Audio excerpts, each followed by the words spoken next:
PSC tips and ട്രിക്സിലേക്ക് ഏവർക്കും സ്വാഗതം.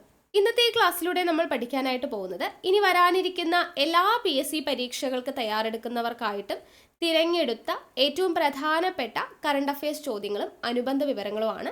അപ്പോൾ പ്രസ്താവന രീതിയിലാണെങ്കിലും എങ്ങനെ ചോദിച്ചു കഴിഞ്ഞാലും ഉത്തരം എഴുതാൻ പാകത്തിനുള്ള ക്ലാസ്സുകളാണ് നമ്മൾ നൽകിക്കൊണ്ടിരിക്കുന്നത്.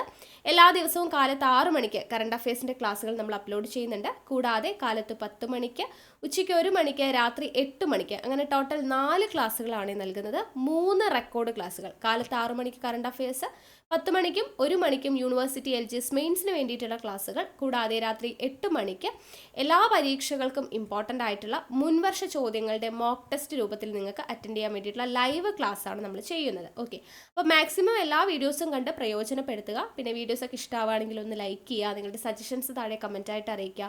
മാക്സിമം നിങ്ങളുടെ ഫ്രണ്ട്സിനൊക്കെ ഒന്ന് ഷെയർ ചെയ്ത് കൊടുക്കാനായിട്ട് ശ്രമിക്കുക. ഓക്കെ, നമ്മുടെ ടെലിഗ്രാമിൻ്റെ ലിങ്ക് അറിയാലോ, താഴെ ഡിസ്ക്രിപ്ഷൻ ബോക്സിൽ കൊടുത്തിട്ടുണ്ട്, കമൻറ്റ് ബോക്സിൽ ഫസ്റ്റ് കമൻറ്റായിട്ടും കൊടുത്തിട്ടുണ്ട്.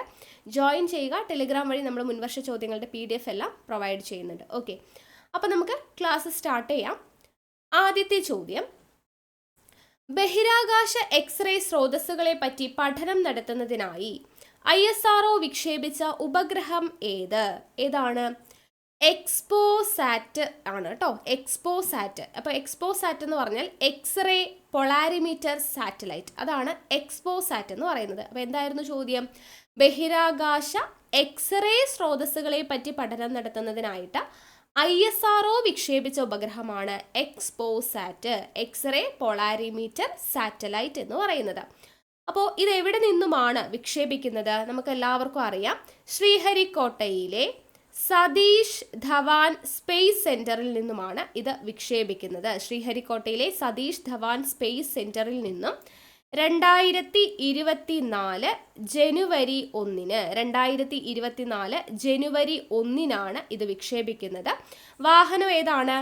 PSLV C58 ഉപയോഗിച്ചിട്ടാണ് ഇത് വിക്ഷേപിച്ചത് കേട്ടോ. അപ്പോൾ എക്സ്പോസാറ്റ് വിക്ഷേപിച്ച ദിവസം 2024 ജനുവരി 1. വിക്ഷേപണ വാഹനം PSLV C58 ആണ്. ഇത് വിക്ഷേപിച്ച ഉപഗ്രഹത്തിൻ്റെ കാലാവധി, എക്സ്പോസാറ്റിൻ്റെ കാലാവധി എത്ര എന്ന് ചോദിച്ചാൽ 5 വർഷമാണ് ഇതിൻ്റെ കാലാവധി എന്ന് പറയുന്നത്. അപ്പോൾ PSLVയുടെ 60ാമത് വിക്ഷേപണമാണ് ഇത് കേട്ടോ. PSLVയുടെ 60ാമത് വിക്ഷേപണമാണ് ഈ എക്സ്പോസാറ്റ് എന്ന് പറയുന്നത്. 2021 US ബഹിരാകാശ ഏജൻസി ആയിട്ടുള്ള നാസയാണ് ഈ എക്സ്റേ പൊളാരിമീറ്റർ സാറ്റലൈറ്റ് ആദ്യമായിട്ട് വിക്ഷേപിച്ചത്. അപ്പോൾ ആദ്യമായിട്ട് എക്സ്റേ പൊളാരിമീറ്റർ സാറ്റലൈറ്റ് വിക്ഷേപിച്ചത് നാസയാണ്. ഇപ്പോൾ രണ്ടാമതായിട്ടാണ് ആര് വിക്ഷേപിക്കുന്നത്? ISRO വിക്ഷേപിക്കുന്നത്. അപ്പോൾ എക്സ്പോസാറ്റ് അല്ലെങ്കിൽ എക്സ്റേ പൊളാരിമീറ്റർ സാറ്റലൈറ്റ് രണ്ടാമതായിട്ടാണ് ആര് വിക്ഷേപിക്കുന്നത്? ISRO. ഫസ്റ്റ് ടൈം വിക്ഷേപിച്ചത് ആരാണ്? നാസയാണ് എന്നത് അറിഞ്ഞിരിക്കുക. അപ്പോൾ ഇത് വിക്ഷേപിക്കുന്ന സമയത്ത് വിദ്യാർത്ഥിനികൾ നിർമ്മിച്ച VSAT ഉൾപ്പെടെ 10 ചെറു ഉപഗ്രഹങ്ങളാണ് വിക്ഷേപിച്ചത്. VSAT ഉൾപ്പെടെ എത്ര ചെറു ഉപഗ്രഹങ്ങൾ? 10 ചെറു ഉപഗ്രഹങ്ങളാണ് ഇതോടൊപ്പം വിക്ഷേപിച്ചത് എന്നത് അറിഞ്ഞിരിക്കുക. ഓക്കെ, അപ്പോൾ ഇമ്പോർട്ടൻ്റ് ആണ്. എക്സ്പോസാറ്റ് ഡേറ്റ് ഓർത്തിരിക്കുക, 2024 ജനുവരി 1. വിക്ഷേപണ വാഹനം PSLV C58 ആണ്. PSLVയുടെ 60ാമത് വിക്ഷേപണമാണെന്ന് ഓർക്കുക. ആദ്യമായിട്ട് എക്സ്പോസാറ്റ് വിക്ഷേപിച്ചത് നാസയാണ്, രണ്ടാമതാണ് ISRO. VSATും അതിൻ്റെ കൂട്ടത്തിൽ വിക്ഷേപിച്ച ഉപഗ്രഹങ്ങളിൽ ഒന്നാണ്. വിദ്യാർത്ഥിനികൾ നിർമ്മിച്ച VSAT ടോട്ടലായിട്ട് 10 ഉപഗ്രഹങ്ങളാണ് വിക്ഷേപിച്ചത് എന്നുള്ളതും അറിഞ്ഞിരിക്കുക. ഓക്കെ അല്ലേ? ഇനി അടുത്ത ചോദ്യം, ഇന്ത്യ ഉൾപ്പെടുന്ന സാമ്പത്തിക സഹകരണ കൂട്ടായ്മ ബ്രിക്സ് എല്ലാവർക്കും അറിയുന്നതാണ്. ബ്രിക്സിൽ 2024 ജനുവരി 1 5 രാജ്യങ്ങൾ കൂടി പുതിയതായിട്ട് അംഗത്വം നേടി. അത് ഏതൊക്കെയാണെന്നാണ് ചോദിച്ചിരിക്കുന്നത്. അപ്പോൾ ബ്രിക്സിൽ പുതിയതായിട്ട് അംഗത്വം നേടിയ രാജ്യങ്ങൾ ഏതൊക്കെ? എപ്പോഴാണ് അംഗത്വം നേടിയത്? 2024 ജനുവരി 1 5 രാജ്യങ്ങളാണ് അംഗത്വം നേടിയത്. ഏതൊക്കെയാ? Egypt, Ethiopia, Iran, Saudi Arabia, UAE. ഏതൊക്കെ രാജ്യങ്ങളാണ്? Egypt, Ethiopia, Iran, Saudi Arabia, UAE എന്നിങ്ങനെ 5 രാജ്യങ്ങളാണ് ബ്രിക്സിൽ പുതിയതായിട്ട് അംഗത്വം നേടിയത് എന്നുള്ളത് അറിഞ്ഞിരിക്കുക. ഓക്കെ, അപ്പോൾ ബ്രിക്സിൽ ഇതുവരെ ഉണ്ടായിരുന്ന സ്ഥിര അംഗങ്ങൾ എന്ന് പറയുന്നത് ആരൊക്കെയായിരുന്നു? 1 ബ്രസീൽ, അതുപോലെ 2 Russia, 3 India, 4 China, 5 south Africa. അപ്പോൾ ഇതിനെയാണ് നമ്മൾ ബ്രിക്സ് എന്ന് പറയുന്നത് കേട്ടോ. അപ്പോൾ ബ്രിക്സ്, B4 ബ്രസീൽ, R എന്ന് പറയുന്നത് റഷ്യ, ദെൻ I എന്ന് പറയുന്നത് ഇന്ത്യ, C എന്ന് പറയുന്നത് ചൈന, ദെൻ S എന്ന് പറയുന്നത് സൗത്ത് ആഫ്രിക്ക. അപ്പോൾ ഇതാണ് ബ്രിക്സ് എന്ന് പറയുന്നത്. അപ്പോൾ ഇതിൽ 5 അംഗങ്ങളെ കൂടിയിട്ടാണ് ഇപ്പോൾ പുതിയതായിട്ട് ആഡ് ചെയ്തിരിക്കുന്നത് എന്നുള്ളത് ഓർത്തിരിക്കുക. അപ്പോൾ ഈ ബ്രിക്സിൽ എന്ന് ടോട്ടലായിട്ട് അപ്പോൾ എത്ര പേരായി? ടോട്ടലായിട്ട് 10 രാജ്യങ്ങളായിട്ട് മാറിയിട്ടുണ്ട്. ടോട്ടൽ 10 രാജ്യങ്ങളായിട്ട് മാറി. പുതിയതായിട്ട് ചേർന്നവരെ ഓർത്തിരിക്കുക: Egypt, Ethiopia, Iran, Saudi Arabia and UAE എന്നുള്ളത്. എപ്പോഴാണ് അവരെ പുതിയതായിട്ട് ചേർത്തത്? 2024 ജനുവരി 1. ഓക്കെ അല്ലേ? അടുത്ത ചോദ്യം നോക്കാം. ഓപ്പറേഷൻ പ്രോസ്പെരിറ്റി ഗാർഡിയൻ എന്ന് വെച്ചാൽ എന്താണ്? ഓപ്പറേഷൻ പ്രോസ്പെരിറ്റി ഗാർഡിയൻ എന്ന് വെച്ചാൽ എന്താ? കപ്പലുകളെ ലക്ഷ്യം വെച്ച് ചെങ്കടലിലേക്ക് യമനിലെ ഹൂതി സായുധ സംഘം നടത്തിവരുന്ന ആക്രമണം നേരിടുന്നതിന് US നേതൃത്വത്തിൽ രൂപവൽക്കരിച്ച 10 രാജ്യങ്ങൾ പങ്കാളികളായ സഖ്യമാണ് ഓപ്പറേഷൻ പ്രോസ്പെരിറ്റി ഗാർഡിയൻ എന്ന് പറയുന്നത്. അപ്പോൾ എന്താണ്? കപ്പലുകളെ ലക്ഷ്യം വെച്ചുകൊണ്ട് ചെങ്കടലിലേക്ക് യമനിലെ ഹൂതി സായുധ സംഘം നടത്തിവരുന്ന ആക്രമണം നേരിടുന്നതിന് US നേതൃത്വത്തിൽ രൂപവൽക്കരിച്ച 10 രാജ്യങ്ങൾ പങ്കാളികളായിട്ടുള്ള സഖ്യമാണ് ഓപ്പറേഷൻ പ്രോസ്പെരിറ്റി ഗാർഡിയൻ എന്ന് പറയുന്നത്. ഓക്കെ, അപ്പോൾ ഇസ്രായേലിൻ്റെ ആക്രമണം നേരിടുന്ന ഗാസയ്ക്ക് പിന്തുണ നൽകി അല്ലെങ്കിൽ പിന്തുണ പ്രഖ്യാപിച്ചുകൊണ്ടാണ് ഇറാന്റെ പിന്തുണയോട് കൂടിയിട്ട് ഈ ഹൂതികളുടെ ആക്രമണം എന്ന് പറയുന്നത് കേട്ടോ. ഗാസയ്ക്ക് പിന്തുണ പ്രഖ്യാപിച്ചുകൊണ്ട്, ഇസ്രായേലിന്റെ ആക്രമണം നേരിടുന്ന ഗാസയ്ക്ക് പിന്തുണ പ്രഖ്യാപിച്ചിട്ടാണ് ഈ ഹൂതികളുടെ ആക്രമണം എന്ന് പറയുന്നത്. US, Britain, Bahrain, Canada, France, Italy, Netherlands, Norway, Seychelles, Spain എന്നീ രാജ്യങ്ങളുടെ നാവികസേനകളാണ് ഈ ഓപ്പറേഷൻ പ്രോസ്പെരിറ്റി ഗാർഡിയൻ സഖ്യത്തിലുള്ളത്. അപ്പോൾ ഇവിടെ 10 രാജ്യങ്ങൾ പങ്കാളികളാണെന്ന് പറഞ്ഞു. ഏതൊക്കെ രാജ്യങ്ങളാണ് ഓപ്പറേഷൻ പ്രോസ്പെരിറ്റി ഗാർഡിയനിൽ അംഗമായിട്ടുള്ളത്? ഏതൊക്കെയാ? US ഉണ്ട്, ദെൻ ബ്രിട്ടൻ ഉണ്ട്, ബഹ്റൈൻ ഉണ്ട്, അതുപോലെ Canada, France, Italy, Netherlands, then Norway, Seychelles, then Spain. Okay, അപ്പോൾ ഈ 10 രാജ്യങ്ങളാണ് കേട്ടോ ഓപ്പറേഷൻ പ്രോസ്പെരിറ്റി ഗാർഡിയൻ സഖ്യത്തിലുള്ള 10 രാഷ്ട്രങ്ങൾ. ഏതൊക്കെയാണ്? US, Britain, Bahrain, Canada, France, Italy, Netherlands, Norway, Seychelles, Spain എന്നീ രാജ്യങ്ങളാണ് ടോട്ടലായിട്ട് ഓപ്പറേഷൻ പ്രോസ്പെരിറ്റി ഗാർഡിയനിൽ ഉള്ളത് എന്നുള്ളത് അറിഞ്ഞിരിക്കുക.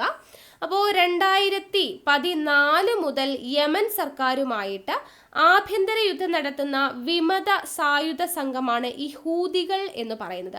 ഓക്കെ, അപ്പോൾ ഈ ഹൂതി എന്ന് വെച്ചാൽ എന്താണെന്ന് ചിന്തിക്കുന്നവരുണ്ടാവും. അപ്പോൾ 2014 മുതൽ യമൻ സർക്കാരുമായിട്ട് ആഭ്യന്തര യുദ്ധം നടത്തുന്ന വിമത സായുധ സംഘമാണ് എന്ത്? ഹൂതി എന്ന് പറയുന്നത്. അപ്പോൾ യമനിലെ ഷിയ മുസ്ലിങ്ങളുടെ രാഷ്ട്രീയ സൈനിക വിഭാഗമാണ് ഹൂതികൾ. ഓക്കെ, അപ്പോൾ ഇതിന്റെ സ്ഥാപകൻ എന്ന് പറയുന്നത് ഹുസൈൻ അൽ ഹൂദിയാണ്. ഹൂദിയുടെ സ്ഥാപകൻ ആരാണ്? ഹുസൈൻ അൽ ഹൂദിയാണ് സ്ഥാപകൻ എന്ന് പറയുന്നത്. അപ്പോൾ നിങ്ങൾ ഓർത്തിരിക്കേണ്ടത് ഓപ്പറേഷൻ പ്രോസ്പെരിറ്റി ഗാർഡിയൻ എന്ന് പറയുന്നത് എന്താണ്, അതിൽ ഉൾപ്പെടുന്ന 10 രാജ്യങ്ങൾ ഏതൊക്കെയാണ് എന്നുള്ളത് ഇമ്പോർട്ടൻ്റ് ആയിട്ട് അറിഞ്ഞിരിക്കുക. അടുത്ത ചോദ്യം, ഖേലോ ഇന്ത്യ യൂത്ത് ഗെയിംസ് 2023യുടെ ഭാഗ്യചിഹ്നം എന്താണ്? Khelo India youth games 2023യുടെ ഭാഗ്യചിഹ്നമാണ് വീരമംഗൈ Rani Velu Natchiar. ആരാണ്? വീരമംഗൈ റാണി വേലു നാച്ചിയാർ ആണ് ഖേലോ ഇന്ത്യ യൂത്ത് ഗെയിംസ് 2023യുടെ ഭാഗ്യചിഹ്നം എന്ന് പറയുന്നത്. അപ്പോൾ ഈ ഖേലോ ഇന്ത്യ യൂത്ത് ഗെയിംസ് നടക്കുന്നത് എപ്പോഴാ? 2024 ജനുവരി 19 മുതൽ 31 വരെ. 2024 ജനുവരി 19 മുതൽ 31 വരെയാണ് നടന്നത്. എവിടെ വെച്ചിട്ടാ? തമിഴ്നാട്ടിൽ വെച്ച്. തമിഴ്നാട്ടിലെ നഗരങ്ങളിൽ 4 നഗരങ്ങളിലാണ് കേട്ടോ. തമിഴ്നാട്ടിലുള്ള 4 നഗരങ്ങളിൽ വെച്ചിട്ടാണ് ഖേലോ ഇന്ത്യ യൂത്ത് ഗെയിംസ് നടക്കുന്നത് എന്നുള്ളത് ഓർത്തിരിക്കുക. 2024 ജനുവരി 19 മുതൽ 31 വരെയാണ് തമിഴ്നാട്ടിലെ 4 നഗരങ്ങളിൽ വെച്ച് നടക്കുന്നു. ഏതാണ് ഭാഗ്യചിഹ്നം? വീരമംഗൈ റാണി വേലു നാച്ചിയാർ എന്നത് അറിഞ്ഞിരിക്കുക. അടുത്തത് 2023 വ്യാസ സമ്മാനം നേടിയ ഹിന്ദി എഴുത്തുകാരി ആരാണ്? 2023 വ്യാസ സമ്മാൻ നേടിയ ഹിന്ദി എഴുത്തുകാരിയാണ് പുഷ്പ ഭാരതി. ആരാണ്? പുഷ്പ ഭാരതി. അപ്പോൾ 2016 രചിച്ച യാദേൻ യാദേൻ ഔർ യാദേൻ എന്ന ആത്മകഥയ്ക്കാണ് അവർക്ക് പുരസ്കാരം ലഭിച്ചത് കേട്ടോ. എന്താണ് ആത്മകഥയുടെ പേര്? യാദേൻ യാദേൻ ഔർ യാദേൻ. യാദേൻ യാദേൻ ഔർ യാദേൻ എന്ന് പറയുന്ന ആത്മകഥയ്ക്കാണ് പുഷ്പഭാരതിക്ക് 2023 വ്യാസ സമ്മാൻ ലഭിച്ചിട്ടുള്ളത്. ഹിന്ദി എഴുത്തുകാരിയാണ് പുഷ്പഭാരതി എന്നുള്ളത് അറിഞ്ഞിരിക്കുക. ഹിന്ദി സാഹിത്യത്തിനുള്ള മികച്ച സംഭാവനകൾ പരിഗണിച്ച് കെ ബിർള ഫൗണ്ടേഷനാണ് എന്ത് ചെയ്യുന്നത്? 1991 മുതൽ ഈ വ്യാസ സമ്മാനം നൽകുന്നത്. വ്യാസ സമ്മാനം നൽകുന്നത് 1991 മുതൽ ആരാണ്? കെ ബിർള ഫൗണ്ടേഷനാണ് നൽകുന്നത്. 4 ലക്ഷം രൂപയാണ് ഇതിന്റെ സമ്മാനത്തുക കേട്ടോ. 4 ലക്ഷം രൂപയാണ് സമ്മാനത്തുക. അപ്പോൾ വ്യാസ സമ്മാനം 2023 ലഭിച്ച ഹിന്ദി എഴുത്തുകാരി ആരാണ്? പുഷ്പ ഭാരതി എന്നത് അറിഞ്ഞിരിക്കുക. അടുത്ത ചോദ്യം, കഥാകൃത്ത് ടി പത്മനാഭന്റെ ജീവിതം ആധാരമാക്കിയുള്ള സിനിമ ഏതാണ്? കഥാകൃത്ത് ടി പത്മനാഭന്റെ ജീവിതം ആധാരമാക്കിയ സിനിമയാണ് നളിനകാന്തി. നളിനകാന്തി എന്ന് പറയുന്നത്. അപ്പൊ അതിന്റെ സംവിധാനം ആരാണെന്ന് ഓർത്തിരിക്കുക. കഥാകൃത്ത് കൂടിയായിട്ടുള്ള സുസ്മേഷ് ചന്ദ്രോത്ത് കേട്ടോ. ആരാണ് സംവിധാനം? സുസ്മേഷ് ചന്ദ്രോത്താണ് ഇതിന്റെ സംവിധാനം എന്ന് പറയുന്നത്. നളിനകാന്തി എന്നത് അറിഞ്ഞിരിക്കുക. ഇനി അടുത്തത്, ഇന്ത്യ തദ്ദേശീയമായി നിർമ്മിച്ച യുദ്ധക്കപ്പൽ 2023 ഡിസംബർ 26 കമ്മീഷൻ ചെയ്തു. അതിന്റെ പേരെന്താണ്? ഇന്ത്യ തദ്ദേശീയമായി നിർമ്മിച്ച യുദ്ധക്കപ്പൽ 2023 ഡിസംബർ 26 കമ്മീഷൻ ചെയ്തത് ഏതാണ്? INS ഇംഫാൽ ആണ് കേട്ടോ. INS ഇംഫാൽ എപ്പോഴാണ് കമ്മീഷൻ ചെയ്തത്? 2023 ഡിസംബർ 26 എന്നുള്ളത്. അപ്പോൾ ഇത് വടക്കു കിഴക്കൻ സംസ്ഥാനങ്ങളിലെ സ്ഥലത്തിന്റെ പേരിൽ അറിയപ്പെടുന്ന ആദ്യത്തെ യുദ്ധക്കപ്പലാണ് കേട്ടോ. വടക്കു കിഴക്കൻ സംസ്ഥാനങ്ങളിലെ സ്ഥലത്തിന്റെ പേരിൽ അറിയപ്പെടുന്ന ആദ്യത്തെ യുദ്ധക്കപ്പലാണ് ഈ INS ഇംഫാൽ എന്ന് പറയുന്നത്. 2ാം ലോക മഹായുദ്ധകാലത്തെ ഇംഫാൽ യുദ്ധം എല്ലാവരും കേട്ട് കാണും. 1944 2ാം ലോക മഹായുദ്ധകാലത്തെ ഇംഫാൽ യുദ്ധം എന്ന് പറയുന്നത്. അപ്പോൾ അതിൽ വീരമൃത്യു വരിച്ചവരുടെ സ്മരണാർത്ഥമാണ് ഇതിന് ഇംഫാൽ എന്ന് നാമകരണം ചെയ്തിട്ടുള്ളത് എന്നുള്ളത് ഓർത്തിരിക്കുക. അപ്പോൾ മിസൈൽ നശീകരണ ശ്രേണിയിൽപ്പെടുന്ന കപ്പലിൽ നിന്ന് ഏറ്റവും വേഗമേറിയ സൂപ്പർ സോണിക് ക്രൂസ് മിസൈൽ ആയിട്ടുള്ള ബ്രഹ്മോസ് ഉൾപ്പെടെയുള്ളവ വിക്ഷേപിക്കാനാകും എന്നാണ് പറയുന്നത് കേട്ടോ. അപ്പോൾ ഇത്രയും അറിഞ്ഞിരിക്കുക. ഇന്ത്യ തദ്ദേശീയമായി നിർമ്മിച്ച യുദ്ധക്കപ്പലാണ് INS ഇംഫാൽ എന്ന് പറയുന്നത്.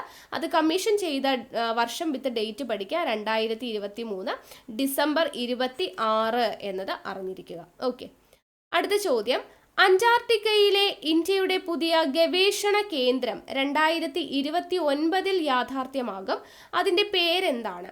അന്റാർട്ടിക്കയിലെ ഇന്ത്യയുടെ പുതിയ ഗവേഷണ കേന്ദ്രമാണ് 2029 യാഥാർത്ഥ്യമാവാൻ പോകുന്ന മൈത്രി 2 എന്ന് പറയുന്നത്. മൈത്രി 2. അപ്പോൾ കിഴക്കൻ അന്റാർട്ടിക്കയിൽ നിലവിലുള്ള മൈത്രി സ്റ്റേഷൻ ഓൾറെഡി എന്തുണ്ട്? മൈത്രി സ്റ്റേഷൻ ഉണ്ട്, എല്ലാവർക്കും അറിയാം. അപ്പോൾ ആ മൈത്രി സ്റ്റേഷന് 30 വർഷം പഴക്കമുള്ളത് കൊണ്ടാണ് തൊട്ടടുത്ത് തന്നെ എന്ത് ചെയ്യുന്നത്? ഈ മൈത്രി 2 എന്ന് പറയുന്ന ഒരു കേന്ദ്രം നിർമ്മിക്കുന്നത്. മൈത്രിക്ക് 30 വർഷത്തെ പഴക്കമുണ്ട്, അതുകൊണ്ടാണ് മൈത്രി 2 എന്ന് പറയുന്ന ഒരു സ്റ്റേഷൻ നിർമ്മിക്കുന്നത്. അപ്പോൾ മൈത്രി എന്ന് പറയുന്നത് ഏത് വർഷമായിരുന്നു? 1989 നിർമ്മിച്ചത്. ഭാരതി എന്ന് പറഞ്ഞിട്ടൊരു സ്റ്റേഷനുണ്ട്, അത് 2012 കേട്ടോ.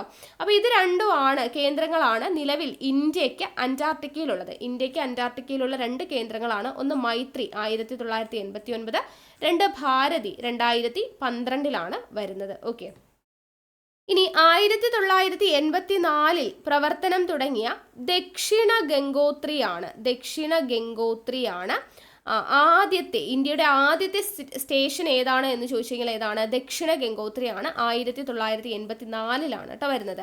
അപ്പോൾ മഞ്ഞു മൂടിയതിനെ തുടർന്ന് 1990 ഈ ദക്ഷിണ ഗംഗോത്രിയുടെ പ്രവർത്തനം നിലയ്ക്കുകയാണ് ചെയ്തത്. എങ്കിലും ഇന്ത്യയുടെ ആദ്യത്തെ സ്റ്റേഷൻ എന്ന് പറയുന്നത് ഏത് തന്നെയാണ്? ദക്ഷിണ ഗംഗോത്രി തന്നെയാണ് 1984. ആർട്ടിക് മേഖലയിൽ 2008 മുതൽ ഇന്ത്യയുടെ ഹിമാദ്രി സ്റ്റേഷൻ പ്രവർത്തിച്ചു വരുന്നുണ്ട്. നോർവേയുടെ ഭാഗമായിട്ടുള്ള സ്വാൽബർഡിലാണ് ഇത് സ്ഥിതി ചെയ്യുന്നത് എന്നുള്ളത് ജസ്റ്റ് ഒന്ന് അറിഞ്ഞിരിക്കാം. ഇനി സ്ഥിരമായിട്ട് മനുഷ്യവാസമില്ലാത്ത ഭൂമിയിലെ ഏക വൻകരയാണ് ഏത്? അന്റാർട്ടിക്ക. അതുകൊണ്ട് എന്താ നമ്മൾ വിളിക്കുന്നത്?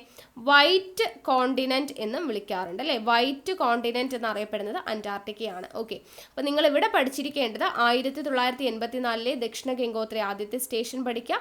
മൈത്രി 1989, ഭാരതി 2012.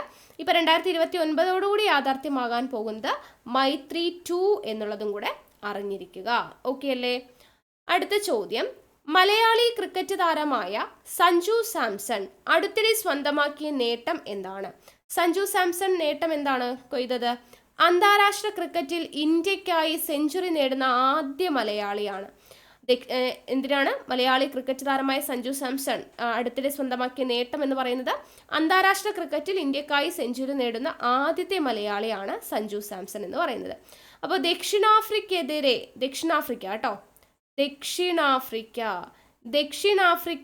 എതിരെയായിട്ട് ആ രാജ്യത്തെ പാളിലെ ബോളണ്ട് പാർക്കിൽ നടന്ന ഏകദിന ക്രിക്കറ്റ് മത്സരത്തിലാണ് അദ്ദേഹം എത്ര റൺസ്? 108 റൺസ് കൈവരിച്ചത്. അപ്പോൾ സഞ്ജു സാംസൺ 108 റൺസാണ് ദക്ഷിണാഫ്രിക്കയ്ക്കെതിരെ നേടിയത് എന്നുള്ളത് അറിഞ്ഞിരിക്കുക. അടുത്ത ചോദ്യം, രാജ്യത്തെ പരമോന്നത കായിക പുരസ്കാരമായ മേജർ ധ്യാൻചന്ദ് ഖേൽരത്ന അവാർഡ് നേടിയവർ ആരൊക്കെയാണ്? 2023 ചോദിക്കുന്നത്. 2023 ഖേൽരത്ന പുരസ്കാരം, മേജർ ധ്യാൻചന്ദ് ഖേൽരത്ന പുരസ്കാരം നേടിയവർ ആരൊക്കെയാണ് എന്ന് ചോദിച്ചാൽ 1 ചിരാഗ് ചന്ദ്രശേഖർ ഷെട്ടി, 2 സാത്വിക് സായിരാജ് രംഗിറെഡ്ഡി. ചിരാഗ് ചന്ദ്രശേഖർ ഷെട്ടിയും സാത്വിക് സായിരാജ് രംഗിറെഡ്ഡിക്കുമാണ് 2023 മേജർ ധ്യാൻചന്ദ് ഖേൽരത്ന അവാർഡ് ലഭിക്കുന്നത്. അപ്പോൾ ഇവിടെ ഇവരുടെ നേട്ടം എന്തൊക്കെയാണ്? ഏഷ്യൻ ഗെയിംസ്, അതുപോലെ തന്നെ കോമൺവെൽത്ത് ഗെയിംസ് കേട്ടോ. ഏഷ്യൻ ഗെയിംസ്, കോമൺവെൽത്ത് ഗെയിംസ്, ഇതിൽ രണ്ടിലും സ്വർണവും ലോക റാങ്കിങ്ങിൽ 1-ാം സ്ഥാനവും നേടിയാണ് പുരുഷ ഡബിൾസ് ബാഡ്മിൻ്റൺ താരങ്ങളായി ഇരുവരും ജേതാക്കളായത്. അപ്പോൾ ഏഷ്യൻ ഗെയിംസിലും കോമൺവെൽത്ത് ഗെയിംസിലും എന്ത് നേടി? സ്വർണം നേടി. അതുപോലെ തന്നെ ലോക റാങ്കിങ്ങിൽ 1-ാം സ്ഥാനവും നേടി. ഏഷ്യൻ ഗെയിംസിലും കോമൺവെൽത്ത് ഗെയിംസിലും സ്വർണം നേടി ലോക റാങ്കിങ്ങിൽ 1-ാം സ്ഥാനവും നേടിക്കൊണ്ടാണ് പുരുഷ ഡബിൾസ് ബാഡ്മിൻ്റൺ താരങ്ങളായിട്ടുള്ള ഇവർ രണ്ടുപേരും, ചിരാഗ് ചന്ദ്രശേഖർ ഷെട്ടിയും സാത്വിക് സായിരാജ് രംഗിറെഡ്ഡിയും എന്ത് ചെയ്യുന്നത്? ഈ പറയുന്ന ധ്യാൻചന്ദ് ഖേൽരത്ന പുരസ്കാരം ലഭിക്കുന്നത്. അപ്പോൾ ചിരാഗ് ഷെട്ടി എന്ന് പറയുന്നത് മുംബൈ സ്വദേശിയാണ് കേട്ടോ. ചിരാഗ് ഷെട്ടി മുംബൈ സ്വദേശിയാണ് എന്നുള്ളത് അറിഞ്ഞിരിക്കാം. ഇവിടെ സാത്വിക് സായിരാജ് എന്ന് പറയുന്നത് ആന്ധ്രാപ്രദേശാണ്. ആന്ധ്രാപ്രദേശിലെ അമലപുരമാണ് സായിരാജിന്റെ സ്വദേശം എന്ന് പറയുന്നത്. ഓക്കെ, അപ്പോൾ ഇവിടെ പാലക്കാട് യാക്കര സ്വദേശിയായിട്ടുള്ള ലോങ് ജമ്പ് താരം എം ശ്രീശങ്കർ, അതുപോലെ തന്നെ ക്രിക്കറ്റർ ആയിട്ടുള്ള മുഹമ്മദ് ഷിമി ഉൾപ്പെടെ 26 പേർക്ക് എന്ത് കിട്ടിയിട്ടുണ്ട്? അർജുന അവാർഡ് ലഭിച്ചിട്ടുണ്ട്. 26 പേർക്ക് അർജുന അവാർഡ് ലഭിച്ചിട്ടുണ്ട്. ഇതിൽ 15 പേർ വനിതകളാണ്. 15 പേർ കേട്ടോ. അപ്പോൾ 26 പേർക്ക് അർജുന അവാർഡ് ലഭിച്ചു, 15 പേർ വനിതകളാണ്. അതിൽ മലയാളിയായ പാലക്കാടുകാരനുണ്ട്, എം ശ്രീശങ്കർ, പാലക്കാട് യാക്കര സ്വദേശിയാണ് എന്നുള്ളത് അറിഞ്ഞിരിക്കുക. ഇനി പരിശീലകർക്കുള്ള ദ്രോണാചാര്യ അവാർഡ് നമ്മൾ കൊടുക്കും അല്ലേ? പരിശീലകർക്കുള്ള ദ്രോണാചാര്യ അവാർഡ് കേട്ടോ. ദ്രോണാചാര്യ അവാർഡ് അല്ലെങ്കിൽ ലൈഫ് ടൈം അവാർഡ് എന്ന് പറയുന്നത് കാസർഗോഡ് കൊടക്കാട് വെള്ളച്ചാൽ സ്വദേശിയും 12 വർഷമായിട്ട് ദേശീയ കബഡി പരിശീലകനുമായിട്ടുള്ള ഇ ഭാസ്കരനാണ് ലഭിച്ചത് കേട്ടോ. ഇ ഭാസ്കരനാണ് മികച്ച പരിശീലകനുള്ള ദ്രോണാചാര്യ അവാർഡ് ആർക്കാണ് ലഭിച്ചത്? ഇ ഭാസ്കരനാണ് ലഭിച്ചത്. ദേശീയ കബഡി പരിശീലകനാണ് കേട്ടോ. കബഡി പരിശീലകനായിട്ടുള്ള ഇ ഭാസ്കരനാണ് ലഭിച്ചത് എന്നുള്ളത് അറിഞ്ഞിരിക്കുക. ഖേൽരത്ന പുരസ്കാരത്തിന്റെ സമ്മാനത്തുക എത്രയാണ്? 25 ലക്ഷം രൂപയാണ് ഖേൽരത്ന പുരസ്കാരത്തിന്റെ സമ്മാനത്തുക. ഇനി അർജുന പുരസ്കാരമാണെങ്കിൽ 15 ലക്ഷം രൂപയാണ് അർജുന പുരസ്കാരത്തിന്റെ സമ്മാനത്തുക എന്ന് പറയുന്നത്. ദ്രോണാചാര്യ ആണെങ്കിലും എത്രയാണ്? 15 ലക്ഷം രൂപ തന്നെയാണ് ദ്രോണാചാര്യ അവാർഡിനും. ഓക്കെ, ഖേൽരത്നയ്ക്ക് 25, അർജുനയ്ക്കും ദ്രോണാചാര്യയ്ക്കും 15 ലക്ഷം രൂപയാണ് സമ്മാനത്തുക എന്ന് പറയുന്നത്. ഓക്കെ ആണല്ലോ? ഇത്രയും കാര്യങ്ങൾ അറിഞ്ഞിരിക്കുക. അടുത്ത ചോദ്യം, 16ാമത് ധനകാര്യ കമ്മീഷന്റെ ചെയർമാനായി നിയമിക്കപ്പെട്ടത് 15ാമത് ധനകാര്യ കമ്മീഷൻ NK സിംഗ് ആണെന്ന് നമുക്കറിയാം. 16ാമത് ധനകാര്യ കമ്മീഷൻ ആരാണ്? അരവിന്ദ് പനഗരിയാണ് കേട്ടോ. അരവിന്ദ് പനഗരി ആരാണ്? നീതി ആയോഗിന്റെ മുൻ ഉപാധ്യക്ഷൻ അല്ലെ, നീതി ആയോഗിന്റെ മുൻ ഉപാധ്യക്ഷനായിരുന്ന വ്യക്തിയാണ് അരവിന്ദ് പനഗരിയ. അദ്ദേഹമാണ് 16ാമത് ധനകാര്യ കമ്മീഷൻ ചെയർമാൻ. 15ാമത് NK സിംഗ് ആയിരുന്നു, 16ാമത് ധനകാര്യ കമ്മീഷൻ ചെയർമാൻ അരവിന്ദ് പനഗരിയ എന്നുള്ളത് അറിഞ്ഞിരിക്കുക. അടുത്ത ചോദ്യം, മുൻ പ്രധാനമന്ത്രി AB വാജ്പേയിയുടെ ജീവിതം ആധാരമാക്കിയുള്ള സിനിമയുടെ പേരെന്താണ്? മേം അടൽ ഹൂം. അടൽ ബിഹാരി വാജ്പേയി എന്നാണല്ലോ, അപ്പോൾ ഈസി ആയിട്ട് കണ്ടുപിടിക്കാം. AB വാജ്പേയിയുടെ ജീവിതം ആധാരമാക്കിയുള്ള സിനിമയാണ് മേം അടൽ ഹൂം എന്ന് പറയുന്നത്. അപ്പോൾ ഇത് സംവിധാനം ചെയ്തത് രവി ജാദവ് ആണ് കേട്ടോ. രവി ജാദവ് സംവിധാനം ചെയ്യുന്ന ഹിന്ദി സിനിമയിൽ ആരാണ് AB വാജ്പേയിയുടെ വേഷം ചെയ്യുന്നത് എന്ന് ചോദിച്ചാൽ പങ്കജ് ത്രിപാഠിയാണ് കേട്ടോ. പങ്കജ് ത്രിപാഠിയാണ് രവി ജാദവിന്റെ സംവിധാനത്തിൽ മേം അടൽ ഹൂം എന്ന് പറയുന്ന മൂവിയിൽ AB വാജ്പേയി ആയിട്ട് വേഷം ചെയ്യുന്നത് എന്നുള്ളത് അറിഞ്ഞിരിക്കുക.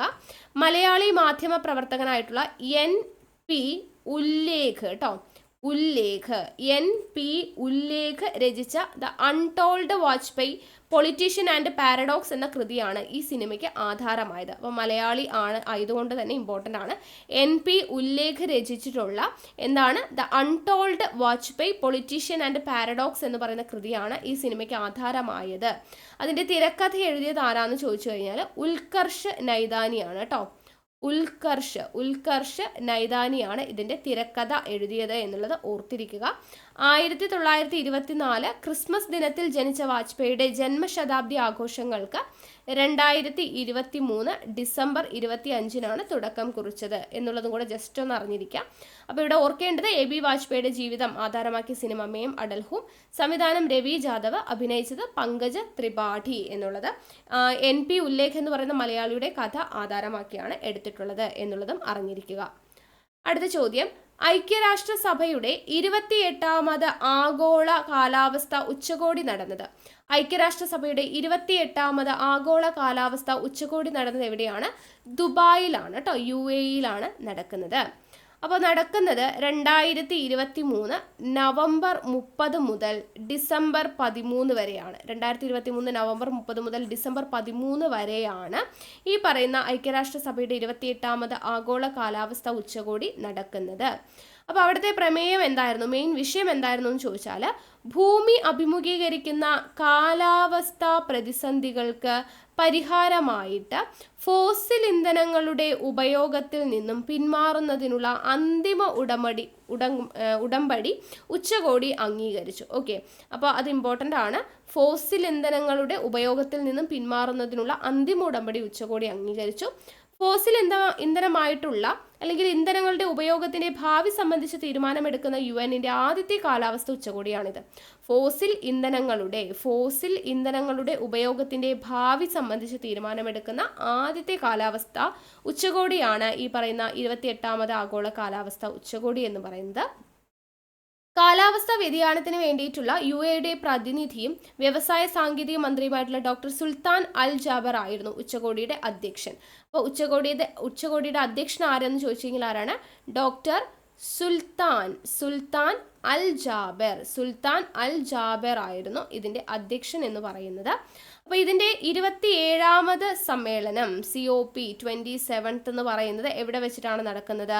2022 നവംബറിൽ ഈജിപ്തിലാണ് കേട്ടോ. ഈജിപ്തിലെ ഷറം അൽ ഷെയ്ഖിൽ വെച്ചിട്ടാണ് നടക്കുന്നത്. 27ാമത് ഉച്ചകോടി നടന്നത് എവിടെയാണ്? ഷറം അൽ ഷെയ്ഖ് ഈജിപ്തിൽ വെച്ചിട്ടാണ് നടന്നത് എന്നുള്ളത് അറിഞ്ഞിരിക്കുക. ഓക്കെ അല്ലേ?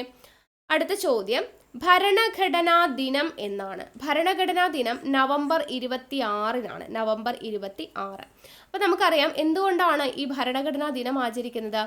1949 നവംബർ 26-നാണ് ഇന്ത്യൻ ഭരണഘടനാ നിർമ്മാണ സമിതി കോൺസ്റ്റിറ്റ്യൂവന്റ് അസംബ്ലി എന്ന് പറയുന്നത് എന്ത് ചെയ്യുന്നത്? ഭരണഘടനയെ അംഗീകരിക്കുന്നത്. ഭരണഘടനയെ ഔദ്യോഗികമായി അംഗീകരിച്ച ഈ ഒരു ദിവസമാണ് 1949 നവംബർ 26. അതുകൊണ്ടാണ് നമ്മൾ ഈ നവംബർ 26-നെ ഭരണഘടനാ ദിനമായിട്ട് ആചരിക്കുന്നത്. അപ്പോൾ ഇവിടെ ചോദിക്കാൻ സാധ്യതയുള്ളൊരു ചോദ്യം, 2015 മുതൽ ഈ പറയുന്ന ഭരണഘടനാ ദിനം അറിയപ്പെടുന്ന പേരെന്തെന്ന് ചോദിച്ചാൽ സംവിധാൻ ദിവസ് എന്നാണ് അറിയപ്പെടുന്നത്. എന്താണ് സംവിധാൻ ദിവസ്? 2015 മുതൽ ഈ പറയുന്ന ഭരണഘടനാ ദിനം എന്ന് പറയുന്നത് അറിയപ്പെടുന്ന പേരാണ് സംവിധാൻ ദിവസ് എന്ന് പറയുന്നത്. ഇനി നമുക്കറിയാം ഭരണഘടന അംഗീകരിച്ചത് 1949 നവംബർ 26-നാണ്.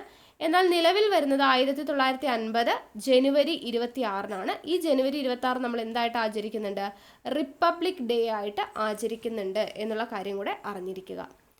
അടുത്ത ചോദ്യം, 2024-25 അധ്യയന വർഷം മുതൽ കേരള സ്കൂൾ പാഠ്യപദ്ധതിയിൽ ഏത് നിയമത്തെ പറ്റിയുള്ള ബോധവൽക്കരണം ഉൾപ്പെടുത്താനാണ് നിശ്ചയിച്ചിട്ടുള്ളത്?